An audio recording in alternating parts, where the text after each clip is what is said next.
2024 के छात्र आंदोलन से सत्ता में आए मोहम्मद यूनुस को कई कट्टर इस्लामिक संगठनों का समर्थन मिला, लेकिन अब वही संगठन बांग्लादेश में कट्टरपंथ और शहर को तहस नहस करने के चरम पर पहुंच रहे हैं। नमस्कार, मेरा नाम है श्रुतिका विश्वकर्मा और आप देख रहे हैं एबीपी लाइव।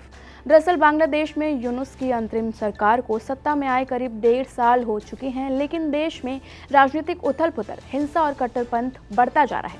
मोहम्मद यूनुस को समर्थन देने वाले कट्टरपंथ समूह सरकार पर सुधार में देरी, न्याय न देने और सेक्युलर नीतियों का आरोप लगा रहे हैं। वहीं इनकलाब मंच के प्रवक्ता शरीफ उस्मान हादी की हत्या ने हिंसा को और भड़का दिया है। एक्सपर्ट्स के मुताबिक अब ये ताकतें फरवरी 2026 के चुनाव से पहले अस्थिरता फैलाने की कोशिश कर रही है, जिस वजह से बांग्लादेशी हिंदुओं पर हमले बहुत तेजी से बढ़ते नजर आ रहे हैं। यूएन के रिपोर्ट के मुताबिक अगस्त 2024 से मार्च 2025 तक 2326 से ज्यादा मामले दर्ज किए गए हैं, जिसमें मंदिरों पर हमले, संपत्ति लूट और हत्याएं भी शामिल हैं।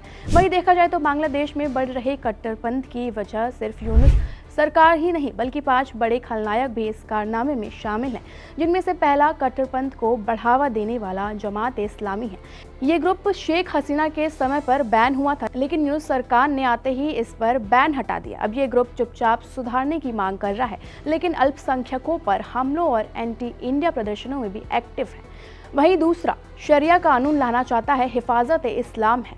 ईस्ट एशिया फोरम की रिपोर्ट के मुताबिक ये ग्रुप सुन्नी इस्लामवादियों और उनके विशाल मदरसा नेटवर्क और समर्थकों से मिलकर बना है, जो महिलाओं के अधिकार और सेकुलर सुधारों के खिलाफ काम करता है। जहां तीसरा बांग्लादेश में आईएसआई के झंडे लहराने वाला हिज़ब उत तहरीर है। रिपोर्ट्स के मुताबिक हिज़ब उत तहरीर सोशल मीडिया और एजुकेशनल इंस्टीट्यूशन के जरिए बांग्लादेशी युवाओं की भर्ती करने की तेजी से विस्तार कर रहा है। जहां 2009 में इस ग्रुप पर प्रतिबंध लगा दिया गया था, लेकिन 2024 में यूनुस सरकार ने इसे आज़ाद कर दिया।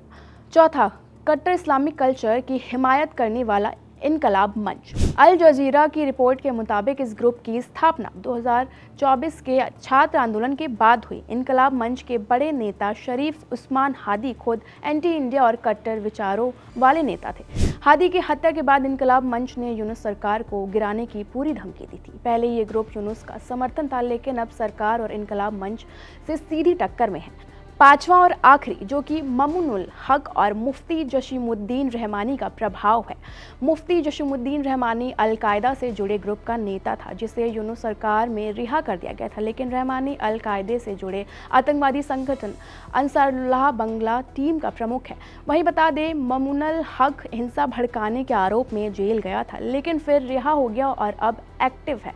जहां ममूनुल हक बांग्लादेश में इस्लामिक सिद्धांतों को सरकारी नीतियों में लागू करने, शरिया कानून की वकालत करने और पारंपरिक इस्लामी कामों को आगे बढ़ाने वाला नेता माना जा रहा है।